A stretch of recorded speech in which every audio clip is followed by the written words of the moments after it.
Hey, what's up YouTube?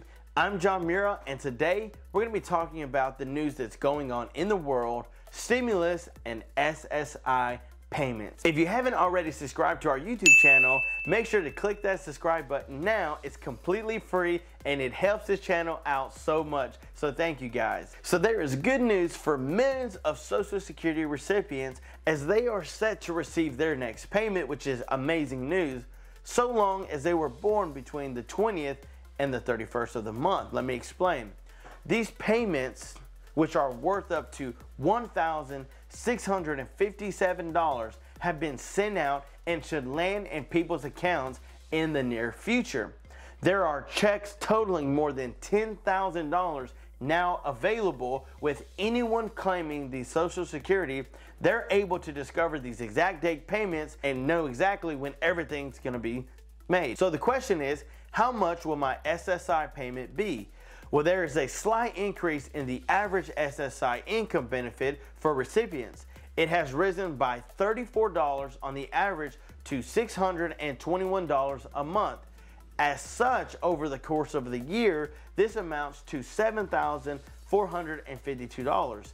Meanwhile, the maximum SSI amount is $841 a month for an individual. Therefore, this comes out to $10,092 over a 1 year period. So the next question, when will I receive my SSI payment? Well, the money will be deposited on the second Wednesday of the month if your birthday is between the 1st and the 10th of the month. The money will arrive in your account on the third Wednesday of the month if your birthday is between the 11th and the 20th of the month. And for anyone whose birthday is between the 21st and the 31st, the money will land on the fourth Wednesday of the month. I hope that this information helps you. And if you want more information like this, or stimulus, or the child tax credit, just let me know down in the comments below, and I will make sure to do the research and bring you guys the information. So now we can talk about something that really everybody's talking about. And if it ain't already crazy enough, this whole ordeal that's going on with Russia, it's gotten a whole lot worse. And many people might say, well, why do I want to hear about that? Or why would you tell us about that? Well, the reason, my friend, is because that the conflict that's going on over there is affecting us over here. Look at the gas pumps. When you get on the news and you hear Joe Biden speak, he's talking about, well, the gas pump prices, and we're going to do everything we can to help you guys out, but just know that freedom comes at a price. Come on, Joe. At a gas pump price, man, we could figure something out. Why does he got to take it out on the American people? What did we do? We ain't got nothing to do with that stuff that's going on over there. So why are we having to pay for it? Let me know what your thoughts in the comments down below. So let's look at an article just to kind of see what's happening. Ukraine set to introduce a state of an emergency across all parts of the country under the government control following Moscow's actions in the eastern Ukraine. U.S. President Joe Biden said Russia is beginning an invasion of Ukraine, and he has announced new sanctions to punish Moscow. Additional sanctions could come at any moment. This kind of really depends on Putin's next move. Biden is expected to allow sanctions to move forward on the company building Russia's Nord Stream 2 gas pipeline. Germany said it was halting the certification of the pipeline. So they're really taking some whacks at this pipeline, which is not very good for us because they are the number 2, one of the top people of this gas and all this stuff that they've got. Now they're trying to put a stop on it, and guess who that's going to affect? Us. So where are we going to get our gas from? We've got to reach out to everybody else. And when the demand goes higher, guess what also goes higher? The price. Biden announces sanctions on the Nord Stream 2 company. He said that Russian forces are ready for an attack. So the European and U.S. officials scrambled to penalize Russia on Wednesday, responding to the deployment of troops to the eastern Ukraine with a cascade of economic sanctions. Man, this isn't good for anybody. Can you imagine the people there? They've already told us, you see it in the news, you know that the people there, the Russia, my heart goes out to them because there were so many saying, we don't want this, we don't want war, we want peace. So the U.S. official said that Moscow appeared more prepared than ever to launch a full-scale invasion of its neighbor. So this goes to show us that this thing wasn't just happening overnight. This thing was lingering for a while. They were getting prepared. They knew what they wanted to do. They were just waiting for the right moment. As concerns grew, the Russian aggression would escalate. Ukraine warned its citizens to avoid traveling to Russia. They said, leave the country immediately if you're still there. And this was because they started invading Ukraine. Now, President Putin said that they're always open. They're there to talk, to negotiate, days after ordering troops into eastern Ukraine and recognizing the independence of the two self-declared republics in the region.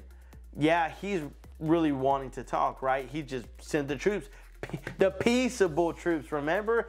They're not going over there for any reason, but he already knew that if something was to happen, the troops are already there and they can make anything happen that they want to happen. The European Union was set to hold an emergency meeting on Thursday and was reportedly considering another round of sanctions on the Russian individuals. Officials from the United Kingdom and the United States also announced or threatened that more drastic measures would be taking place after they unveiled the initial trenches this week. The Pentagon placed the blame squarely on Russian President Putin for the destruction caused by war if Moscow invades further into Ukraine. So this thing is really blowing up, and now people are starting to point the finger saying it's all on Putin because he didn't have to do this. There was always another way. But now everybody seems to be coming together to say, listen, if you don't stop what you're doing, things will get worse. And then I think about the people there and I feel, who's really taking the hit? Is it him or is it the people who are going to suffer? Let me know what you think in the comments. So here's what the Pentagon said. If he chooses war, he chooses violence, which means he's deliberately choosing to put lives in danger, soldiers' lives, and civilian lives. The Pentagon spokesman John Kirby said that the United States and its allies still hope for a diplomatic resolution to the conflict, but that Putin has not given any indication that he will take that route. He's going to have to bear the responsibility for that. And I think and I would hope that he understands that some of those lives at risk are going to be his soldiers' lives, and he's going to have to answer to Russian moms and dads about their soldiers that aren't making it back home alive or making it back without injuries. This is all coming from John Kirby. And you know, what I can do right now and what we can all do is just send a prayer out, because we cannot make Putin do anything, no matter what Joe Biden has said, no matter everybody who has come in agreement in a meeting to say, hey, take this other route because it's not going to be good for you. I'm not really concerned about Putin because he's not taking anyone else into consideration.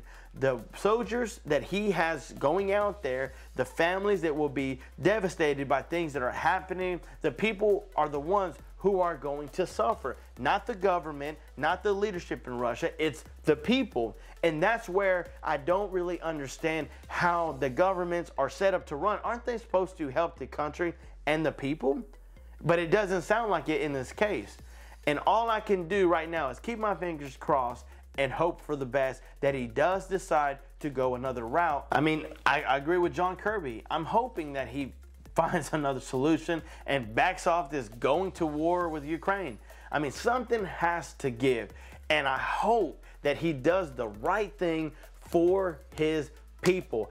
That's why he's in leadership. That's why he's the president. He has to do what's best for the country. So I'm hoping that things work out for them. Again, my heart goes out to the people.